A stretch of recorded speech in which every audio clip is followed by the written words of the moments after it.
Hi, welcome back to the Guitar Works here. Today I'm going to be making another bending form for my bender. So I'll show you how I'm going to do that. It's based off of my old form, but it's going to be a little larger bending form.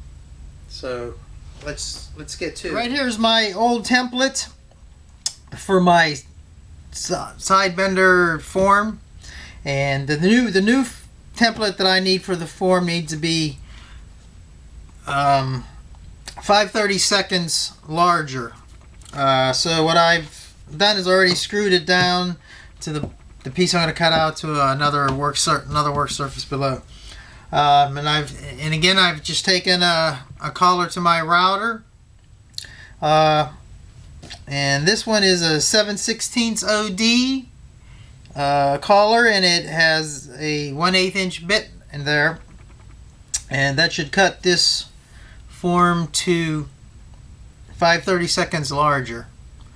So I'll be making 2 passes of that again, going in this direction, which would be clockwise.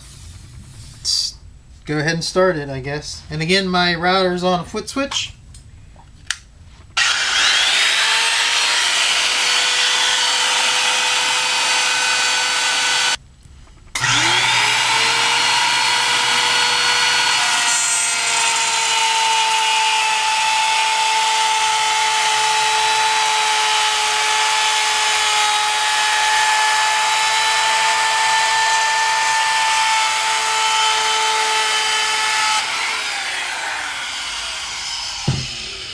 Vacuuming that up.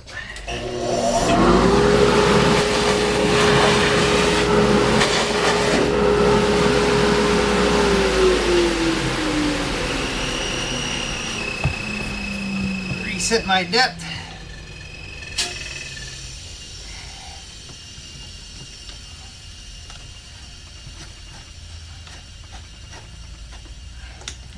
I'm going to make about 3 passes for this.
Okay, that should do the trick.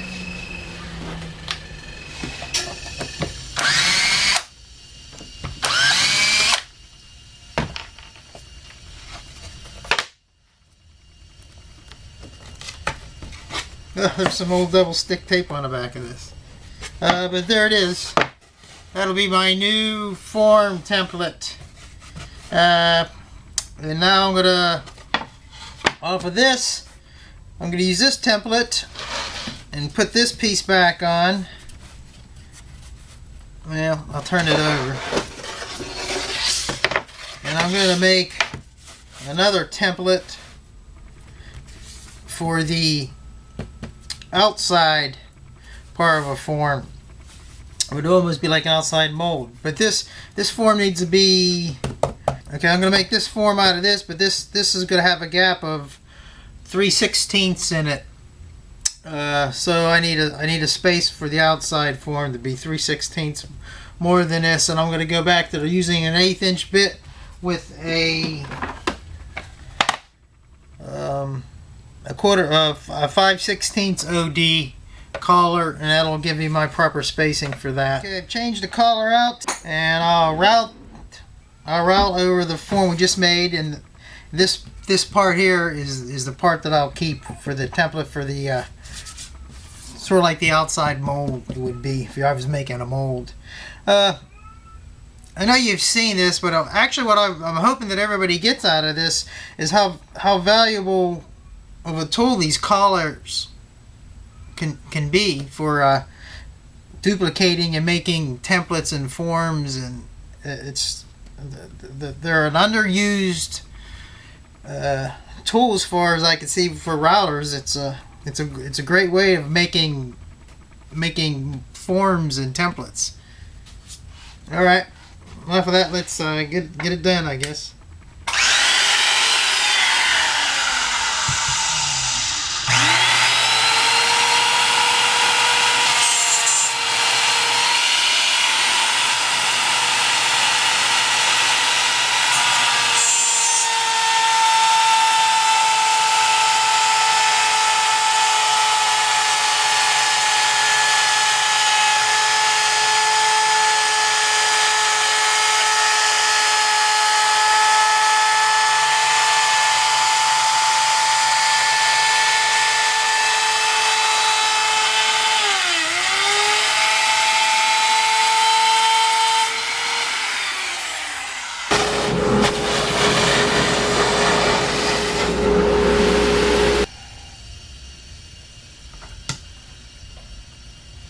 Okay.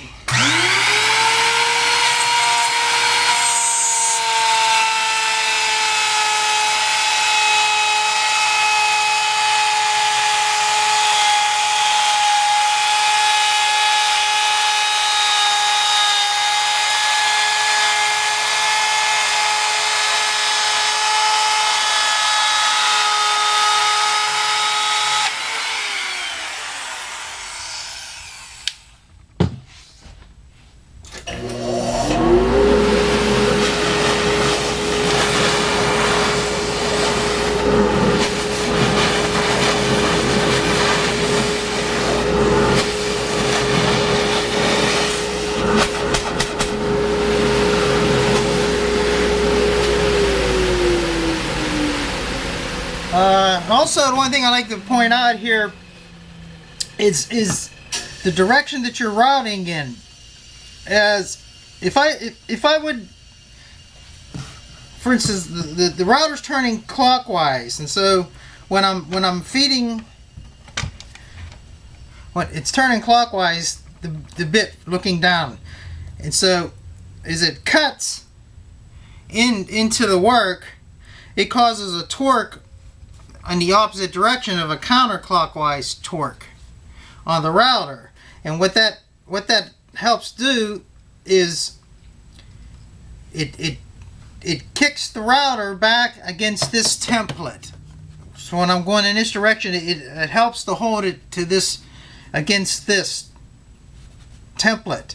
If I was to go the other way, when I was feeding, if I fed that way through there, it would tend to, I could have a tendency to wander off of the template, because it wouldn't be, I was going in a different direction and it would go that way.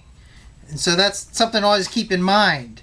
And I'll say, if I wanted to hold it, when I do my next work and I want to hold it against this template, I would go this direction, because it would torque and it would be throwing it against this edge on the other template. I don't know if that's being clear, but it's pretty important. Or you could possibly, like, if I'd go this way and it would wander off, then I just ruined the template that I wanted to do. But I want to, whatever you want to hold it against, you got to remember however it would be torquing.